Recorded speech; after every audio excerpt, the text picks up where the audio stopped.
नमस्कार, मैं हूं अभिषेक त्यागी। इस वक्त पाकिस्तान के खिलाफ जिस तरीके से टीम इंडिया ने जीत दर्ज करी उसकी तारीफ हो रही है, क्योंकि कप्तान सूर्य कुमार यादव की बात करिए, ईशान किशन की बल्लेबाजी की बात करिए, हार्दिक पांड्या के पहले ओवर में विकेट की बात करिए, जसप्रीत बुमराह के उन 2 विकेटों की बात करिए, इसके बाद अक्षर पटेल, कुलदीप यादव की मतलब बात करिए, जिस तरीके की बल्लेबाजी हुई, रिंकू सिंह, शिवम दुबे के मैच फिनिश की बात करिए, जो कुल मिलाकर जो खेल खेला गया इसकी तारीफ हो रही है। लेकिन यह तारीफ वैसी नहीं है, इसके लिए एक रणनीति बनाई गई थी। गौतम गंभीर का वो प्लान जिसके बाद हार गया पाकिस्तान, वो प्लान मैं आपको बताऊंगा किस तरीके से, क्योंकि गौतम गंभीर की देखिए आलोचनाएं तो खूब होती हैं, लोग लगातार गौतम गंभीर को गालियां देते हैं, लेकिन कभी कभी गौतम गंभीर की तारीफ भी करनी चाहिए। और तारीफ इसलिए करनी चाहिए क्योंकि इस मुकाबले में पाकिस्तान के खिलाफ टक्कर देने के लिए, पाकिस्तान को हराने के लिए गौतम गंभीर ने एक स्क्रिप्ट लिखी थी,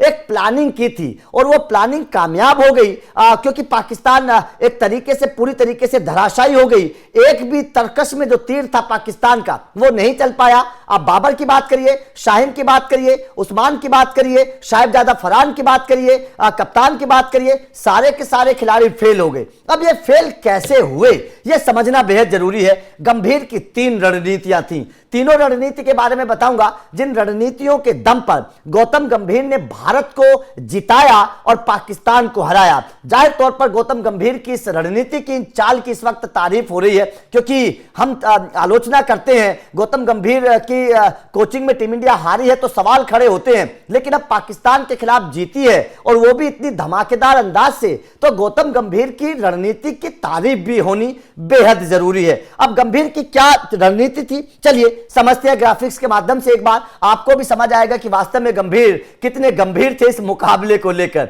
तो सबसे पहले उस्मान की मिस्ट्री को भारत ने फुस कर दिया। उस्मान तारिक को लेकर बड़ी चर्चा थी, जिस उस्मान की मिस्ट्री को लेकर पाकिस्तान कूद रहा था उस गेंदबाज को भारतीय बल्लेबाज ने फुस कर दिया।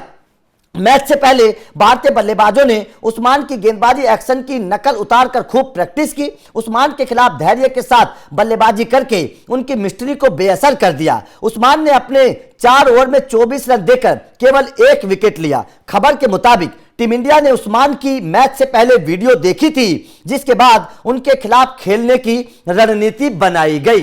तो मतलब साफ है कि उस्मान तारिक को लेकर गंभीर ने कप्तान से कहा था, बल्लेबाजों से कहा था, ऊपरी क्रम के बल्लेबाजों से, कि भैया उस्मान तारिक की वीडियो देखिए, उनके एक्शन को देखिए, उनकी चाल को देखिए, गेंदबाजी में क्या वेरिएशन है उनके पास उनको देखिए, उनका प्रमुख हथियार क्या है उसको देखिए, और उसके बाद में उस्मान तारिक को लेकर रणनीति बनाई गई। और रणनीति ऐसी बनाई गई कि उस्मान तारिक पूरी तरीके से फेल हो गए।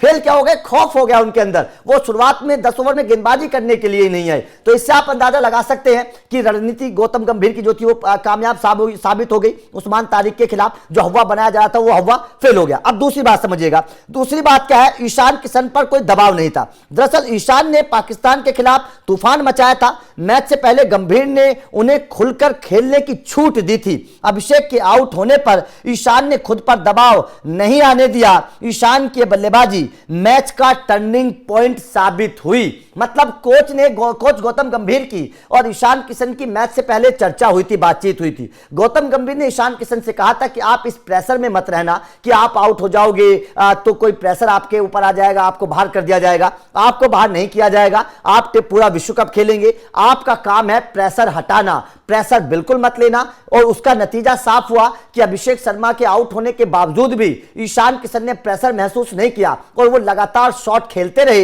रन बनाते रहे, जिसका असर यह हुआ कि पाकिस्तानी गेंदबाजी बिखर गई और भारत ने पावर प्ले में शानदार स्कोर खड़ा कर दिया। यह एक होती है अच्छी कोचिंग, यह होता है खिलाड़ी का मनोबल बढ़ाना। और अगर गौतम गंभीर ने ईशान किशन का मनोबल बढ़ाया तो उसका फायदा टीम इंडिया को हुआ। Ishan Kishan man of the match चुने गए। तो इससे पता चलता है कि गौतम गंभीर ने अपना जो की प्लेयर था, जो एक्स फैक्टर प्लेयर था, गंभीर को पता था कि Ishan Kishan X factor player है, इसीलिए गंभीर ने ईशान किशन का मनोबल बढ़ाया। अब तीसरा जो प्लान था उनका, तीसरा प्लान क्या था कि तेज गेंदबाजों से कराई गेंदबाजी, यह मास्टर स्ट्रोक था। एक और जहां पाकिस्तान अपने स्पिनर गेंदबाजों को लेकर अकड़ रहा था, लेकिन गंभीर ने भारत की गेंदबाजी की शुरुआत हार्दिक पांड्या से कराई।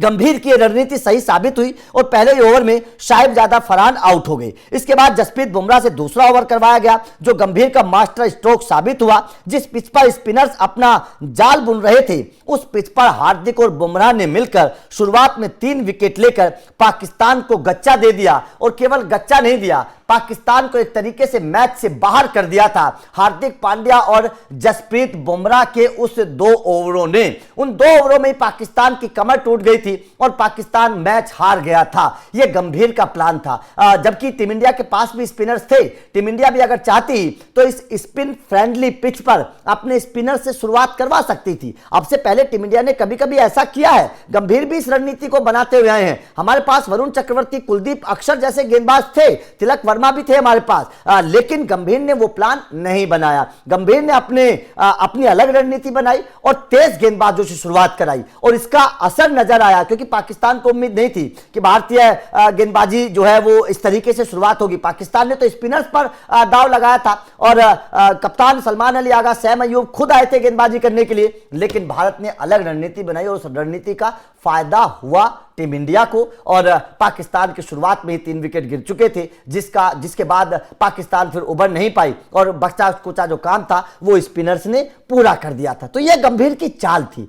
आपको बड़े मुकाबले से पहले ऐसी रणनीतियां बनानी होती हैं, आपको ऐसी प्लानिंग करनी होती है, तभी जाकर आपकी टीम बड़े मुकाबलों में बड़ी टीमों से जीतती है। अगर इस तरीके की रणनीति ना बनाई जाती तो शायद इस मुकाबले का रिजल्ट कुछ और होता। जिस तरीके से गंभीर ने प्लानिंग बनाई तो इसीलिए तारीफ हो रही है। कभी कभी गंभीर की तारीफ भी करना ठीक होता है भैया, कर लिया करो, ऐसी बात नहीं है। ये जो मैच जीता गया है ये नो डाउट टीम इंडिया के बल्लेबाजों ने अच्छी बल्लेबाजी की, गेंदबाजों ने अच्छी गेंदबाजी की, कप्तान सूर्या ने अच्छी कप्तानी की, लेकिन गंभीर ने भी पर्दे के पीछे अच्छी प्लानिंग बनाई थी।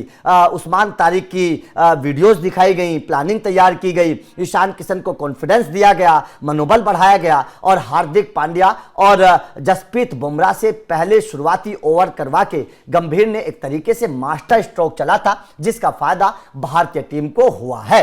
तो जाहिर तौर पर टीम इंडिया की जीत के पीछे गौतम गंभीर की ये प्लानिंग रणनीति जो थी ये एक अहम रणनीति के तौर पर अब देखी जा रही है और इसके बाद अब गौतम गंभीर की तारीफ हो रही है कि गंभीर साहब इसी तरीके से अगर आप प्लानिंग बनाते रहें, इसी तरीके से अगर आप टीम इंडिया को जिताते रहें तो कप आ जाएगा भैया, कोई प्रॉब्लम नहीं है। अगर इसी तरीके से गंभीर जिताते रहे टीम इंडिया को तो कोई नाराज नहीं होगा, ये सीधी सी बात है। गंभीर साहब बस आपका काम यही है कि आप टीम इंडिया को इसी तरीके से जिताते रहिए, अगर इसी तरीके से प्लानिंग बनाते रहिए और विपक्षी टीम को धराशायी करते रहिए। बस यही क्रिकेट फैंस को उम्मीद है गौतम गंभीर से इस T20 विश्व कप को ध्यान में रखते हुए। तो जाहिर तौर पर इस वक्त बड़ी चर्चा हो रही है गौतम गंभीर की इन तीनों प्लानिंग्स की। तो आप इस मैच के बाद क्या समझते हैं? क्या आपको लगता है कि ईशान किशन की जो फियरलेस बल्लेबाजी है वास्तव में गंभीर का उसमें बड़ा योगदान है और उस्मान तारिक को फेल करने के लिए जो प्लानिंग बनाई गई क्या वास्तव में एक ऐसी प्लानिंग की जरूरत थी? कमेंट करके अपनी राय जरूर दीजिएगा। बाकी लगातार अपडेट मिलते रहेंगे तो चैनल को सब्सक्राइब कर लेना, बेल आइकन को प्रेस कर देना। Thank you very much.